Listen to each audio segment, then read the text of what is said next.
CSK அணியானது Daryl மிச்சலை ஏலத்தில் எடுத்தபோது அதிரடி முடிவால் பஞ்சாப் கிங்ஸ் உரிமையாளர் பிரீத்தி சிந்தா அவர்கள் எரிச்சலடைந்தார்.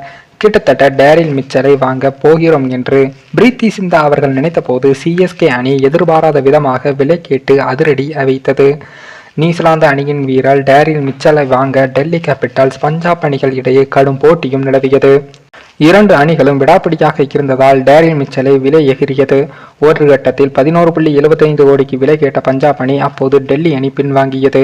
பஞ்சாப் கிங் அணியின் பிரீத்தி சிங் அவர்கள் அப்போது மகிழ்ச்சியுடன் இருந்தார். 11.75 கோடிக்கு டேரில் மிச்சலை வாங்கிவிட்டோம் என்று அவர் நினைத்தார். ஆனால் அப்போது விலை கேட்க துவங்கிய சிஎஸ்கே அணியானது அதை எதிர்பாராத விதமாக பிரீத்தி சிந்தா மீண்டும் விலை ஏறப் போகிறதோ என்று எரிச்சலடைந்தார். ஒருவேளை விலை ஏற்றத்தான் சிஎஸ்கே அணி விலை கேட்கிறதா என்று கூட பிரீத்தி சிந்தா நினைத்திருக்கலாம்.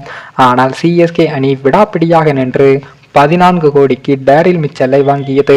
2024ஆம் ஆண்டு மினி ஏலத்தில் சிஎஸ்கே அணி அதிக விலை கொடுத்து வாங்கிய வீரர் டேரில் மிச்சல் தான். முன்னதாக மற்றொரு நியூசிலாந்து வீரர் ரச்சின் ரவீந்திராவை சிஎஸ்கே அணி வாங்கியது. அவரை 1,80,00,000 சிஎஸ்கே அணி வாங்கியுள்ளது. அதே போல நியூசிலாந்து வீரர் டேரில் மிச்சலை 14 கோடி என்ற மிகப்பெரிய தொகைக்கு சிஎஸ்கே அணி போட்டி போட்டு வாங்கியது ரசிகர்களுக்கு ஆச்சரியமாகவே அமைந்துள்ளது.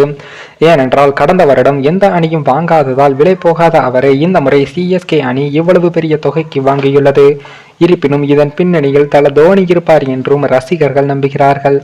ஏனென்றால் வேகப்பந்து வீச்சு ஆல்ரவுண்டரான அவர் 2023ஆம் ஆண்டு உலகக்கோப்பையில் தர்மசாலா நகரில் பேட்டிங்குக்கு சவாலான மைதானத்தில் நடைபெற்ற இந்தியாவுக்கு எதிரான போட்டியில் சதமடித்து நியூசிலாந்தின் வெற்றிக்கு போராடினார்.